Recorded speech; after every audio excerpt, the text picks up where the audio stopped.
SC,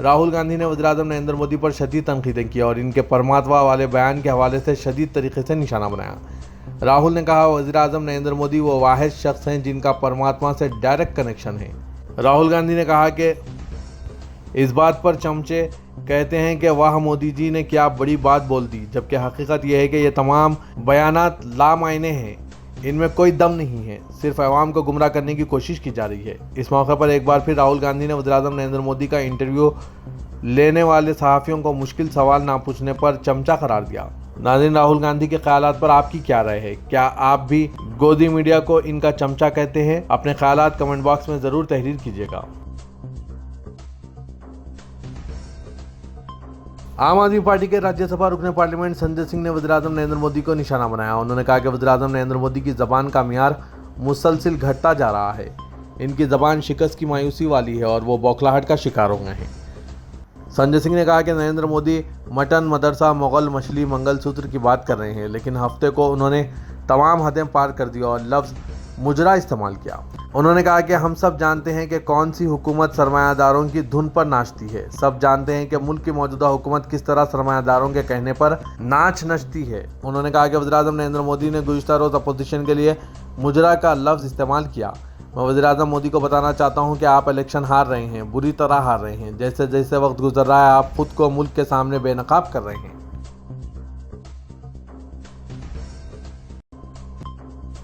Gujarat کے احمد آباد کا سب سے متنازع وجل پور پولیس اسٹیشن ایک بار پھر سرخیوں میں چھایا ہوا ہے۔ وجل پور تھانے کے پی ایس آئی ویاس پر الزام ہے کہ اس نے اظہر نامی مسلم نوجوان کو اتنا مارا کہ اس کی موت واقع ہو گئی۔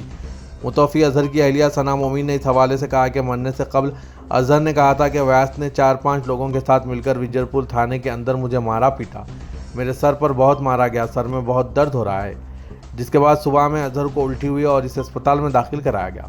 قابل غور ہے کہ ایس وی پی اسپتال میں علاج کے لیے ڈاکٹروں نے بھاری رقم کا بھی مطالبہ کیا، جو اظہر کے اہل خانہ کے لیے ممکن نہیں تھا۔ اس کے بعد اظہر کو سول اسپتال میں داخل کرایا گیا، جہاں ڈاکٹر نے اسے مردہ قرار دیا۔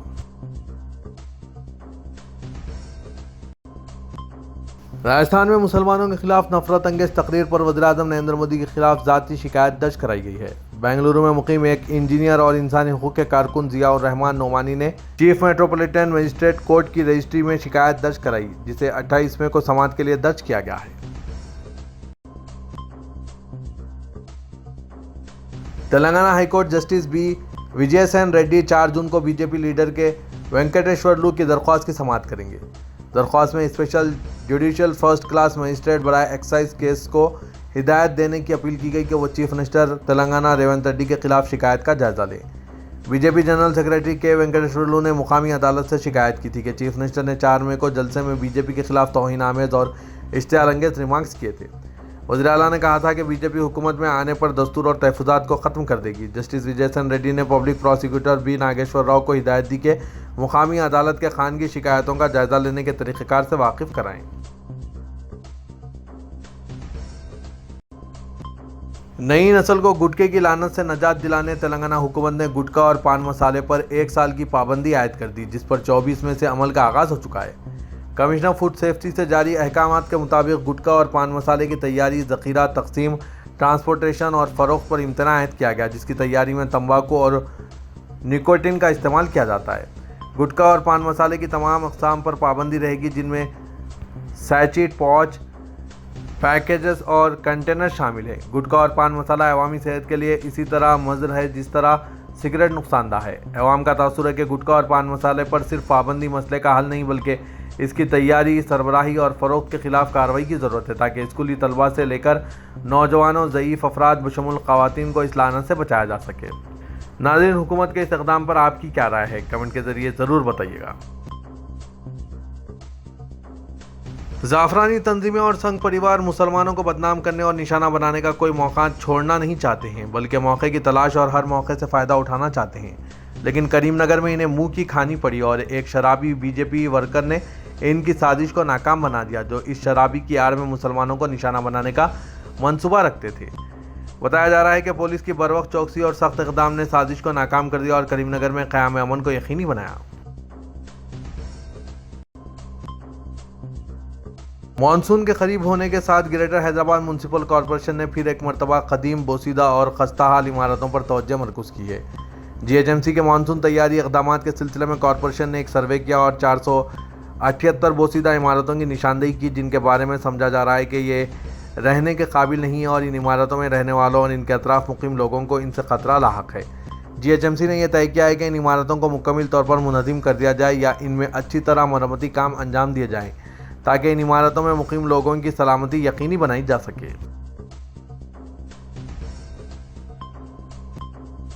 بی آر ایس کے کارگزار صدر و سابق وزیر تارک راما راؤ نے الزام عائد کیا کہ کانگریس حکومت کی جانب سے باریک چاول کی خرید و فروخت میں 1000 کروڑ روپے کا اسکیم کیا گیا ہے۔ انہوں نے تلنگانہ بھون میں میڈیا سے بات کرتے ہوئے دعویٰ کیا کہ دہلی کے سینئر قائدین بھی اس اسکینڈل میں ملوث ہے۔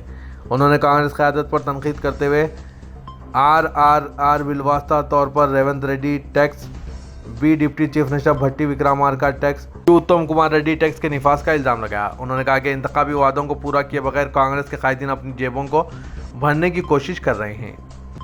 انہوں نے 2 بڑے اسکیمز کو اجاگر کیا۔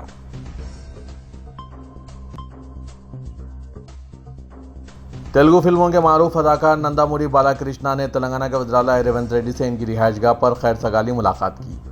بالا کرشنا کے ساتھ بسوا تارکم کینسر اسپتال ٹرسٹ کے ممبران اور دیگر افراد موجود تھے۔ اس موقع پر انہوں نے چیف منسٹر سے مختلف امور پر بات چیت کی۔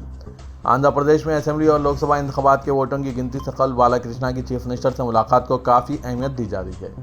وزیراعلیٰ ریونت ریڈی نے گزشتہ ہفتے کہا تھا کہ وہ بین ریاستی تنازعات و مسائل حل کرنے کے لیے آندھرا پردیش کی نئی حکومت کے ساتھ بات چیت کے خواہاں ہیں۔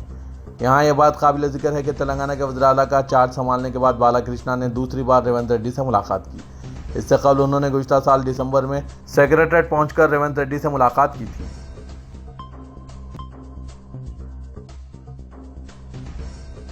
صدر کل ہند مجلس اتحاد المسلمین اور رکن پارلیمنٹ حیدرآباد اسدالدین اویسی نے کہا کہ حکمران جماعت کو ہماری افواج کو ہمیشہ سیاست سے دور رکھنا چاہیے، لیکن گزشتہ 1 دہے کے دوران ہم نے دیکھا کہ نریندر مودی حکومت نے اپنے انتخابی فائدے کے لیے اپنے فوجیوں کا غلط استعمال کیا۔